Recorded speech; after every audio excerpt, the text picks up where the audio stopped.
بلوچستان میں دہشت گردی کے واقعات کے خلاف کوئٹہ کے مختلف مقامات پر دھرنے جاری ہیں۔ ہنہ اوڑک میں متاثرین کا ایئرپورٹ روڈ پر دھرنا 5ویں روز بھی جاری ہے۔ ہنہ اوڑک میں دہشت گردوں کی فائرنگ سے 5 مقامی افراد شہید اور 8 زخمی ہوئے تھے۔ مظاہرین نے مطالبہ کیا کہ علاقے سے دہشت گردوں کا مکمل خاتمہ کیا جائے۔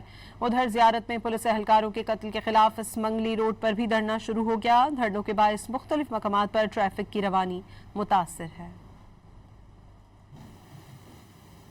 بلوچستان میں دہشت گردی کے واقعات کے خلاف کوئٹہ کے مختلف مقامات پر دھرنے جاری ہیں۔ ہنہ اوڑک میں متاثرین کا ایئرپورٹ روڈ پر دھرنا 5ویں روز بھی جاری ہے۔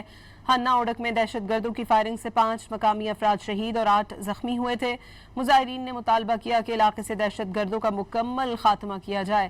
ادھر زیارت میں پولیس اہلکاروں کے قتل کے خلاف اسمنگلی روڈ پر بھی دھرنا شروع ہو گیا۔ دھرنوں کے باعث مختلف مقامات پر ٹریفک کی روانی متاثر ہے۔